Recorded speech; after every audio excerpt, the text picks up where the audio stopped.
వాక్యం ఈ రీతిగా సెలవిస్తుంది. బలహీనుడు సొమ్మసిల్లిపోయిన వాని జీవితం ఎలాగుంటుందంటే కలలో తాను మంచి భోజనం చేసినట్టు ఉంటుంది. కలలో నుండి తేరుకున్న తరువాత తన ఆకలి తీరలేదు, తాను తృప్తి చెందలేదు. సొమ్మసిల్లిపోయిన వాని జీవితం ఎలాగుంటుందంటే కలలో దప్పికుంటే తాను కడుపారా నీళ్లు త్రాగినట్టు ఉంటుంది. మేల్కొన్న తరువాత తన దప్పిక తీరలేదు. ప్రియులారా, గమనించాలి. ఆ రీతిగా కలలో భుజించినట్టు, కలలో నీళ్లు త్రాగినట్టు, కలలో భుజించి తృప్తి పొందినట్లుగా కొందరి జీవితాలు ఉంటాయి. ఆ రీతిగా కాదు. వాస్తవంగానే భోంచేయాలి, వాస్తవంగానే నీరు త్రాగాలి. కలలో తిని త్రాగడం తృప్తి లేదు, బలము లేదు, ఆకలి తీరదు. మన భక్తి కలలో భుజించినట్టు, కలలో నీళ్లు త్రాగినట్టుగానే ఉంది. అందుకే మనం సొమ్మసిల్లిపోతూ ఉన్నాం. దేవుని సన్నిధానంలో కూర్చున్నంతసేపు ఏదో బలవంతులుగా లేక సొమ్మసిల్లిపోయిన నేను తిరిగి పుంజుకోవాలి అనే ఆలోచనలు వస్తాయి. ఈ గడప దాటుతూనే ఇవేవి గుర్తు ఉండవు, ఇవేవి కూడా మనం చేయాలి అనే ఆలోచన కూడా ఉండదు. ఎందుకు అని అడిగితే ఆల్రెడీ మన లోపల లోకం నిండిపోయింది కాబట్టి నువ్వు తీసుకున్నటువంటి తీర్మానాలేవి లోపలికి ప్రవేశించలేకపోతూ ఉన్నాయి. వింటున్నారు కానీ గ్రహించే ఆ సామర్థ్యత లేదు. గ్రహించటానికి నీ లోపట అంతరంగ పురుషుడు చాలా బలహీనమైపోయాడు. ఈ బలమైనటువంటి ఆహారాన్ని ఆయన భుజించటానికి సామర్థ్యత లేకుండా అయిపోయాడు.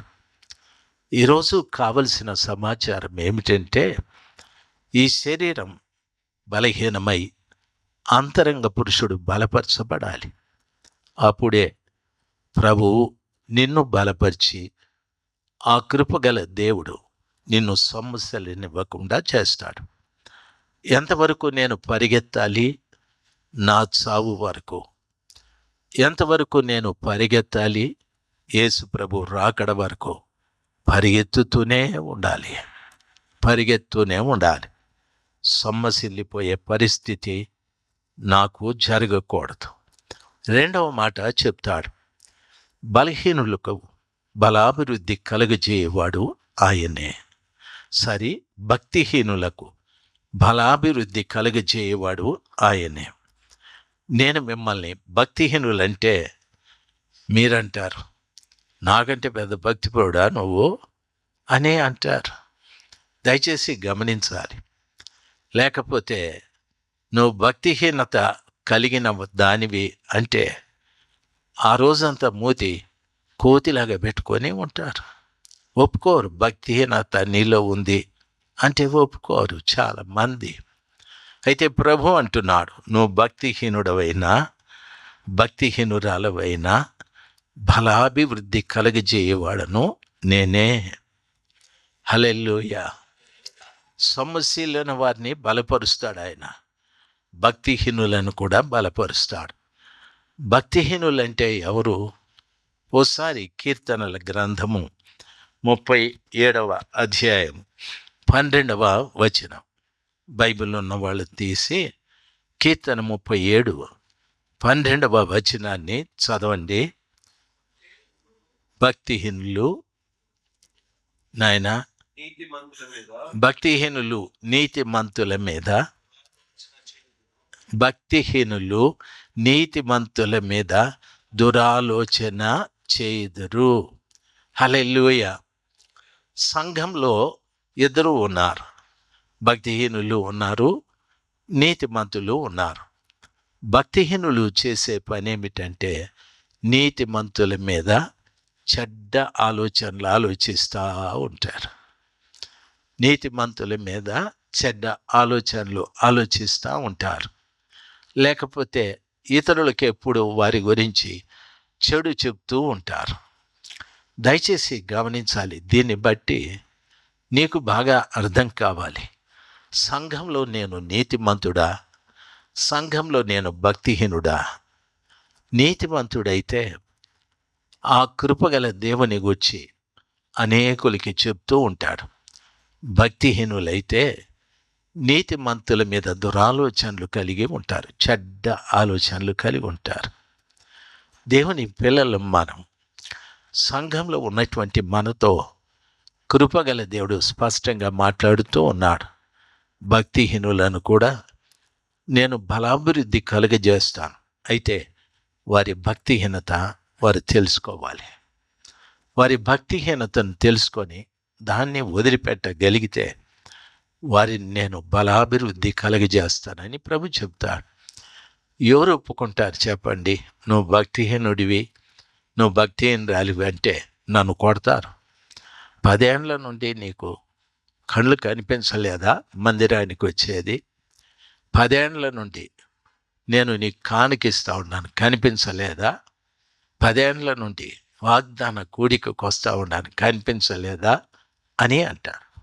ఒకసారి ఓ మంచి సహోదరుడు ఏదో చిన్న మనస్పర్ధలు ఆయనకు నాకు వచ్చాయి.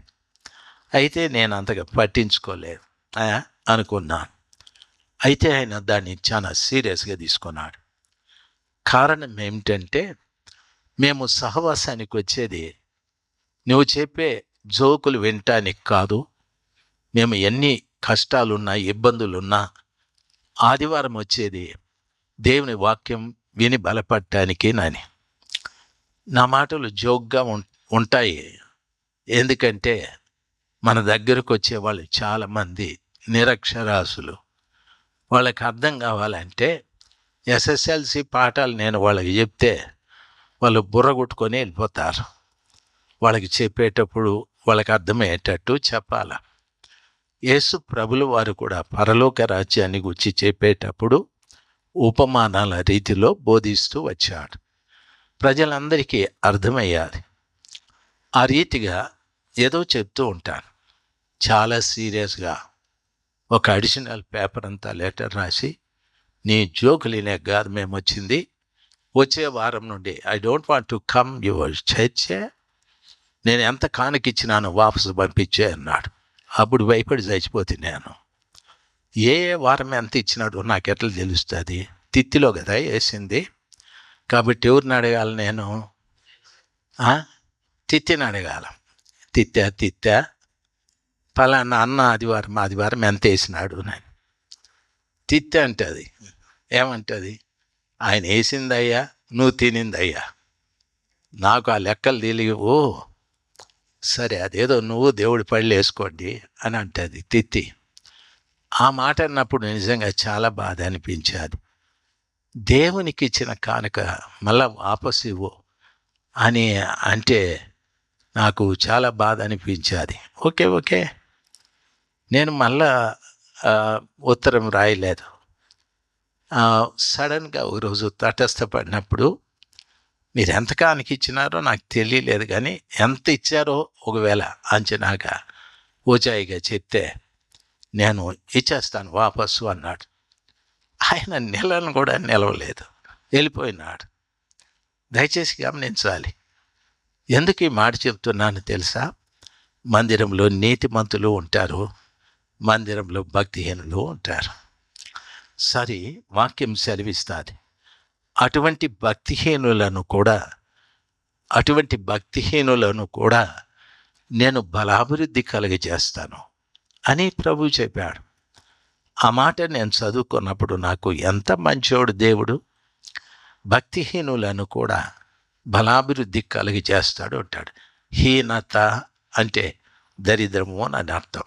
అంటే వానికి భక్తిలో దరిద్రం చుట్టుకునింది. ప్రార్థన చేయాలనుకుంటాడు, చేయలేడు. వాక్యం చదవాలనుకుంటాడు, చదవలేడు. సహవాసానికి వెళ్ళాలనుకుంటాడు, వెళ్ళలేడు. అందరితో ప్రేమగా ఉండాలి అనుకుంటాడు, ఉండలేడు. దయచేసి గమనించాలి. క్షమించాలి. కాబట్టి వాళ్ళని క్షమించాలి, వీళ్ళని క్షమించాలి అనుకుంటాడు, క్షమించాడు. ప్రేమించాలి అనుకుంటాడు, ప్రేమించలేడు. ఎందుకు? ఈ అవలక్షణాలు అంటే భక్తికి దరిద్రం పట్టింది, భక్తిహీనత. భక్తికి ఏం పట్టింది? భక్తికి ఏం పట్టింది చెప్పడంలే మీరు. బహుశా మీకేమైనా పట్టిందో ఏమో, నాకు అర్థం కావడంలే. భక్తికి ఏం పట్టింది? అబ్బా మాట అనే లోపల ఆయన బ్యాంక్ సార్ అన్నాడు, దరిద్రం పట్టింది. నేను ఎన్నిసార్లు చెప్పేది నీకు? దయచేసి గమనించాలి.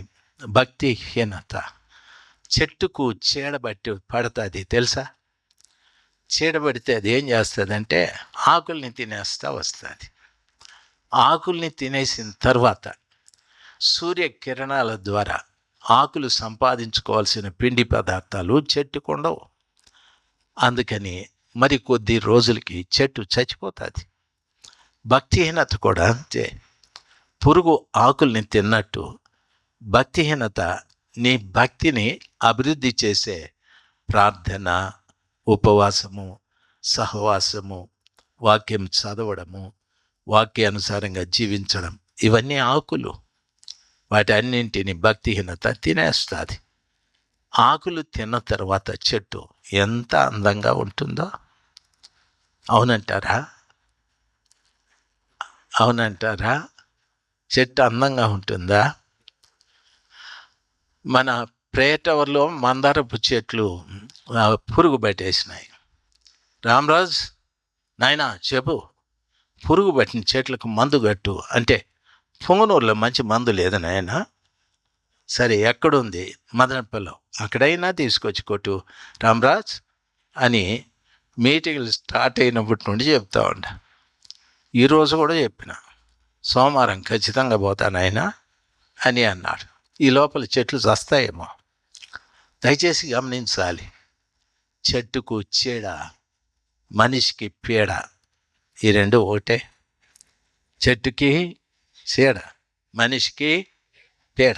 చెట్టుకు చీడ పడితే ఎట్లుంటుందో, మనిషికి దరిద్రం పడితే వాడు ఎట్లే ఉంటాడు. చీడ పెట్టిన చెట్టును చూసిరండి, లేకపోతే ఓ ఫోటో తీసుకొని మీ సెల్లులో పెట్టుకోండి. ఎప్పుడన్నా భక్తి తగ్గినప్పుడు ఆ చెట్టును చూడండి. అప్పుడు ఎట్లా ఉంటావో నీకు అర్థమవుతుంది. దయచేసి అటువంటి భక్తిహీనులను కూడా దేవుడు బలాభివృద్ధి చేస్తాను అని అంటాడు. అంటే బలపరిచి బలంలో నిన్ను వృద్ధి చేస్తానని ప్రభులు వారు సెలవిస్తారు. భక్తిహీనులు ఎలాగుంటారు అంటే బైబిల్ సెలవిస్తుంది. 37వ అధ్యాయం కీర్తన 21వ వచనం చూడండి. భక్తిహీనులు అప్పు చేసి తీర్చక ఉందురు, నీతిమంతులు దాక్షిణ్యము కలిగి ధర్మమిత్తురు అని అంటారు. భక్తిహీనుని లక్షణం ఎలాంటిదంటే అప్పు చేసి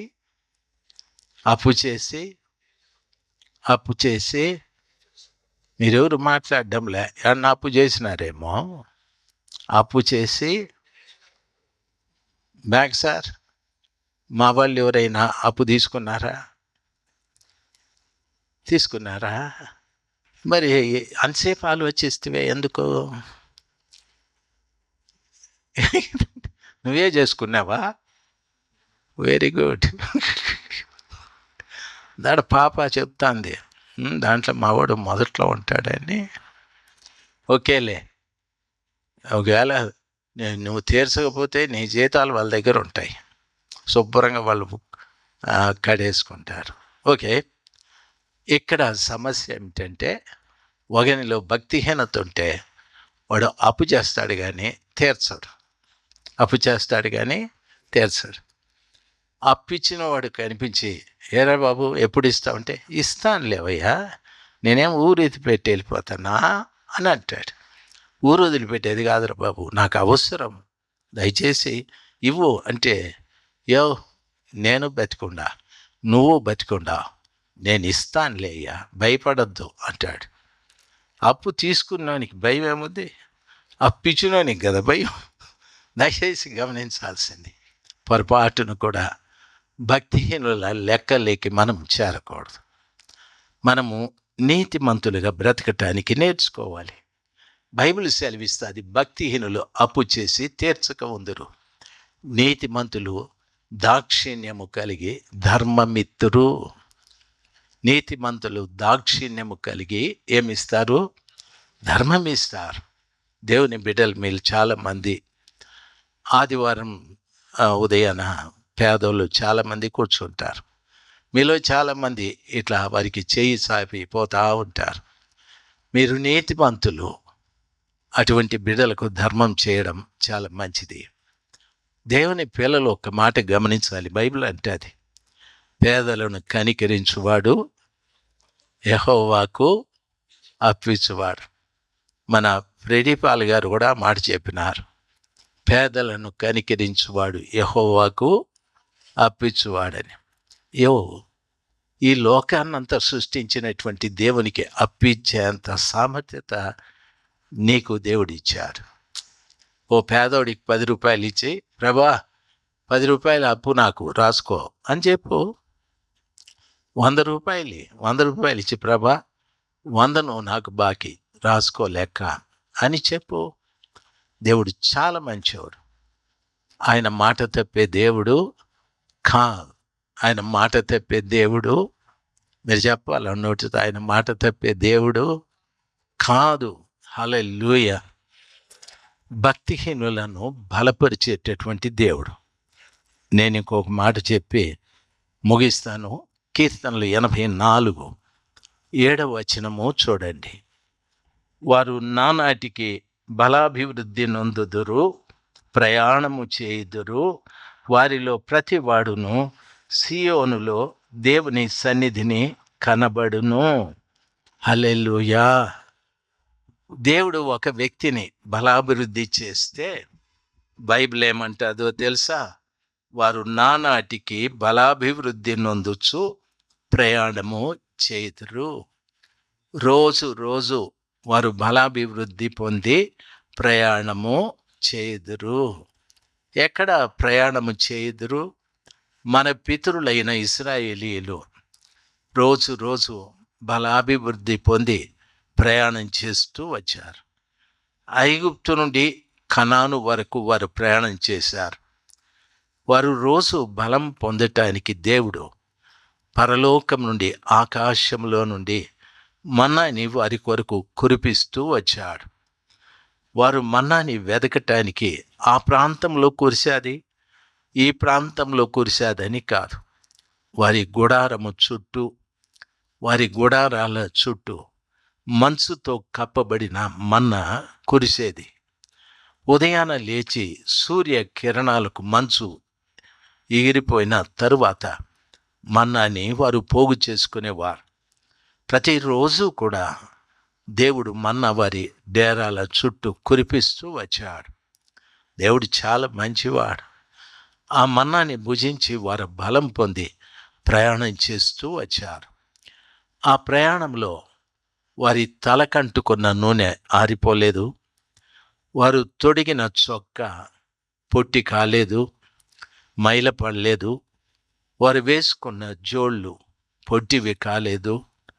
వారి పాదం పెరిగే కొద్దీ జోడు కూడా పెరుగుతూ వచ్చేది. వారు శారీరకంగా బలహీనులు కాలేదు.